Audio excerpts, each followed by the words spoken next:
asked me, I would define virginity as something that you give up by your own volition. Penis, condom, vagina, then it happens. Have you had, sex, basically? Just theoretical, Some people it may be kissing with tongue. Everyone's doing it, like get it over with kind of feel. So I've had 2 virginities. On our way home, we stopped and parked. There's long been this common assumption that, like pornography, we know it when we see it. What's a virgin? Yeah. I don't know exactly. I mean, I might describe my virginity as my innocence, and I think I lost that a lot younger, so. There are clinical definitions of it, of course, intercourse, etc. So intercourse is one thing, virginity is something you give away. If I want to be a conservative, sweet girl, then I'm protective of my virginity. The feeling between us kept getting stronger and stronger. If you want to be the masculine hotshot, better get rid of the virginity. Then things seemed to happen. Too nearly. Well, it was so close. Most people put their virginity loss at, say, 15, 16, 17, 18 were kind of the common ages. I'll hear stories coming from these teenagers talking about, oh yeah, I gave him a blowjob, or I, had sex with him in the bathroom. He said he was sorry, that it was his fault. Do you think it was his fault? Oh, Mother, I don't know what to think. I'm so mixed up. I don't know, since Bill Clinton anyway, oral sex is not sex, right? I think President Clinton's acts in the White House actually changed sexuality for the world, most likely, but definitely for this country. We have a quote from him actually saying, I did not have sexual relations with that woman, or whatever his quote was. That you could be, because you're giving yourself something that's very intimate to someone else, you could in essence be giving your virginity. When I was a child, I was sexually abused, and emotionally you can get it back, you're spiritually, you're still a virgin, but physically you're not. It's not about what it means to your priest, it's not about what it means to your rabbi, it's not about what it means to your best friend or your parents or whatever. If you ain't ready, you gotta wait. How do you make decisions about it? What does it mean to you if you have all these options?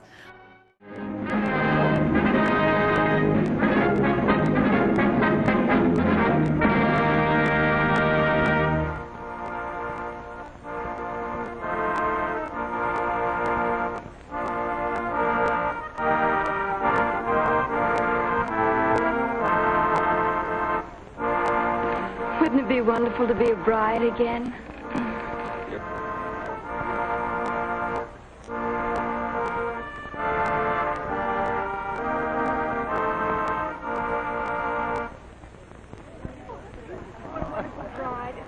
Lovely day. Lovely day.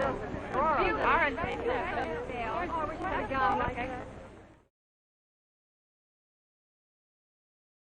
23 years old. I am a virgin by choice. It's not a religious thing. It's completely my choosing. I really don't even believe that I've had my first time. I think that the first time is with a guy. So I'll never have a first time, I think. I think it was after I told him I loved him and he said the same to me. I just thought, do I want to have sex with him? And I seriously thought about it. I almost pulled out a condom, but something in the back of my mind just kept telling me to just wait. I actually was just online talking to my first girlfriend, and I vaguely remember because the first couple of times, being gay, you're still trying to figure out what exactly is having sex anyway. Instead, he didn't call me for a month and a half. I actually counted down the days. I thought it was having sex, but apparently it was only, up top, as we like to call it. I've had orgasms, so it's not like I don't know what it feels like. I think a bunch of lesbians consider actually doing it as going inside. It's not like having a disease, but depending on the guy, it is. I guess it did have a positive effect, I was so young coming out, and so by the time I hit college, I was a pro. No, I'm just kidding. So some people would talk about their virginity as a gift, a special gift you give to somebody that you love, and they reciprocate with love and commitment to you. But other people would talk about virginity as a stigma, this horrible thing that you have to get rid of, lest you will be embarrassed forever. And some people talked about it as a step in the process of growing up, Well, people who saw their virginity as a gift, they were very careful, very, very picky about who they decided to have sex with. When they chose right, they were very happy. Oh, Jess, isn't it a wonderful night? However, there were a number of women, and it was all women, who thought they had given their virginity to somebody, a man that they loved and who was going to, treat them well, who were then almost immediately dumped by those partners. I mean, they felt devastated, they felt hurt. Mary, wait, please. I'm sorry, Mary. You've got a diamond bracelet that you're giving to a friend for their, over the holidays, and they, give you a paperback novel. There's this sort of tension between gifts and commodities, right? I give you this, you give me, whatever back. Another large group of people that I talked to, some literally use the word stigma, this horrible thing that you had to get rid of, or I was so embarrassed to be a virgin and I couldn't wait to not be a virgin, that there was this, that was like a besmirching of their character to be a virgin. And what if people found out? They lost their virginity at the youngest ages, very often with strangers or people they didn't know very well. More men than women saw virginity as a stigma. Interestingly, the men were more likely to be disappointed than the women, because the men were a lot more likely to be hiding their virginity. The other sort of main group were people who talked about virginity loss as a rite of passage or a step in growing up. Mary, would you wear my school ring?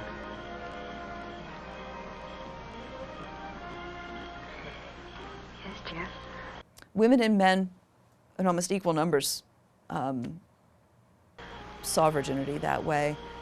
Strikingly, many more gay, lesbian, and bisexual women and men saw virginity as a step in a process.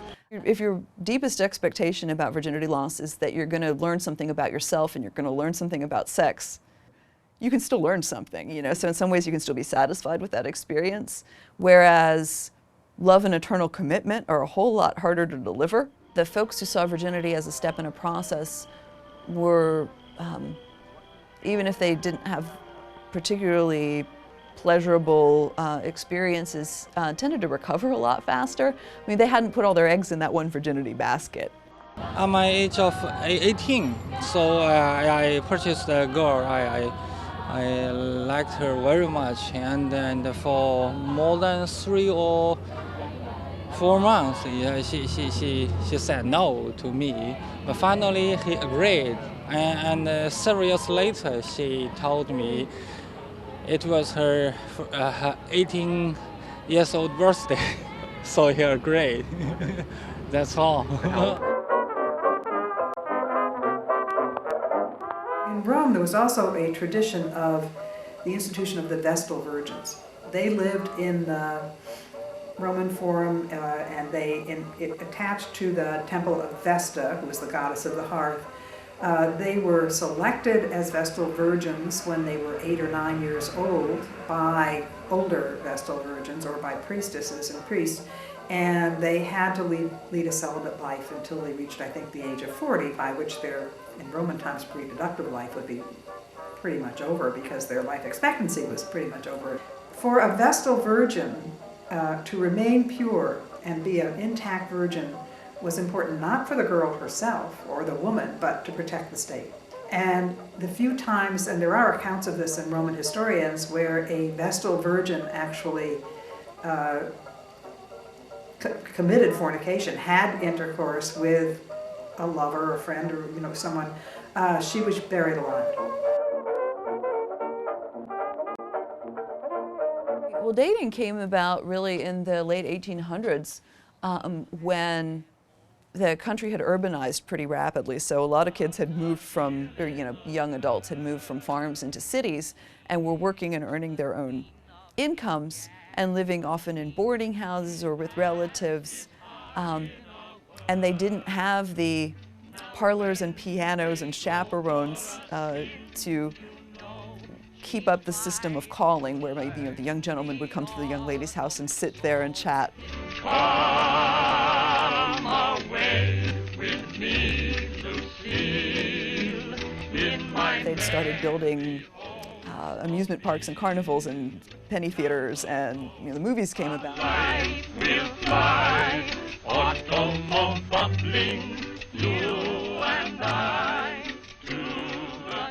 By the 1920s, dating was really, had become common among middle class youth as well, which I believe at the time was initially considered it was going to be the downfall of the human race, as it was again in the going steadies was in the 1950s. Hooking up is now the downfall of civilization. Every generation has the downfall of civilization sexually.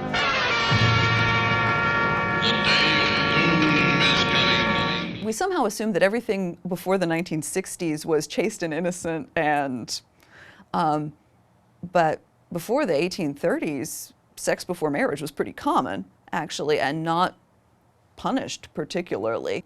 One of my favorite social statistics is that in the 1950s, kind of the heyday of the Ozzie and Harriet family, it's estimated that 1/4 of first marriages were preceded by conception, which means that a lot of people were having sex before marriage, but covering up the evidence by getting married.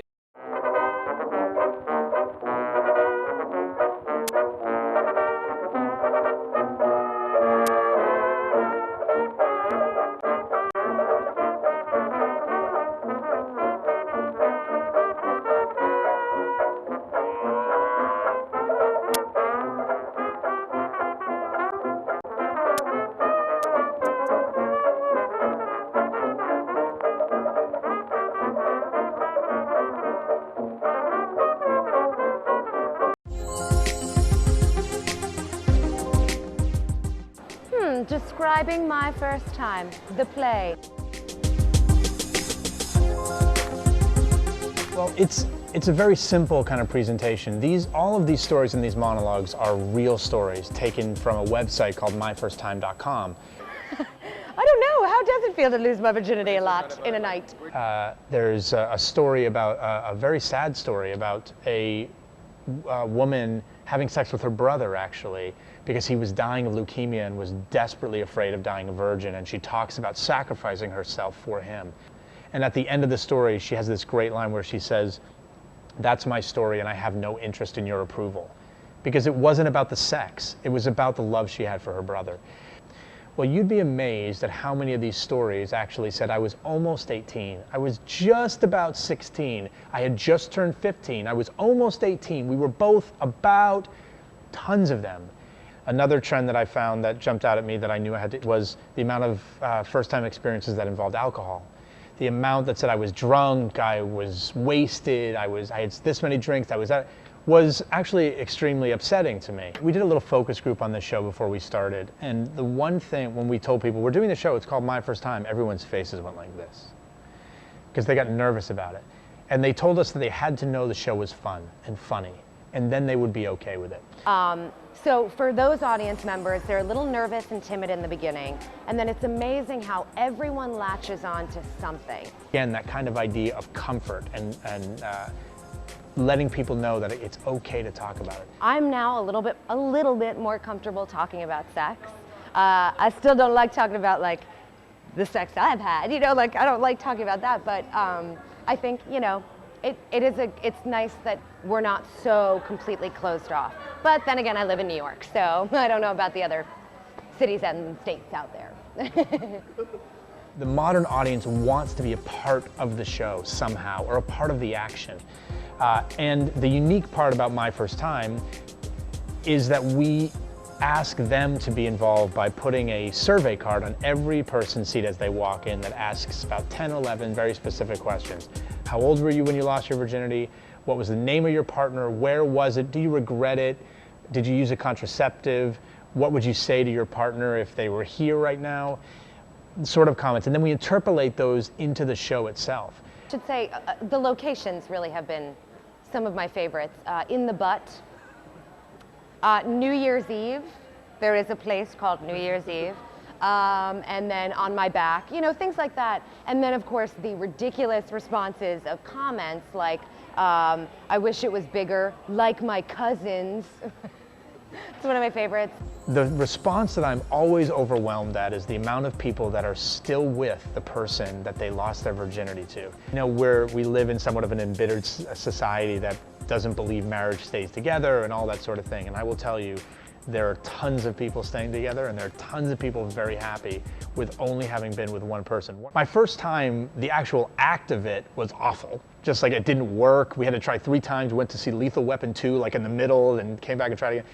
But at the same time, it was wonderful because it was with my high school sweetheart. I was desperately in love with her, and so it was wonderful, and I can remember that. But it did feel very clinical at the time, and I remember driving there going, oh my God, if I just get there alive, I'm not gonna die a virgin.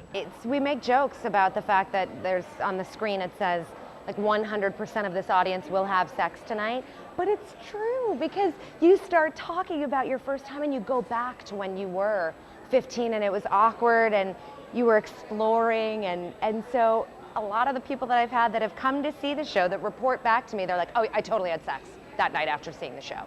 It was like I was 15 again, and it was so great because they became these like young kids again, and they were more appreciative of their first time again now. I was 16 and we were at their parents' house, and it was pretty awkward. It was nice, of course, at all. The first time it hurt a lot. First time experience, I think I was 14. I'd met a girl in school. I can't say it was anything special. Yeah, it was my boyfriend. We were together for a year when we dated that, and then we were together 2 more years, so it was a 3-year relationship. And I don't know, I don't regret. I remember it really like a really nice experience. So where did it happen, or? In her parents' home. It was at her sister's room, and it was nice. It was really naive. I was really in love. I don't really think it was anything special, you know? I've always known that I was transgender. I didn't always know what the word was for it, but I knew from the time I was about 4 years old that I identified as being female, but that I knew that that wasn't how people saw me. And I assumed that I was straight as far as that goes. I wanted to be normal. I wanted to be just like everybody else. And so I had a lot of expectations that maybe losing my virginity would be something that would get rid of these feelings. Maybe it would be like a transformative experience for me. And I actually I had like a tree house in my backyard. When I was 17 that summer, I finally went there with my girlfriend Ann and lost my virginity. It was actually really disappointing. By the time I had a female virginity to lose, actually still kind of anxious to lose my virginity, but I didn't have the same sort of things pinned on. I didn't have the same expectations about it. I didn't think it was going to transform me.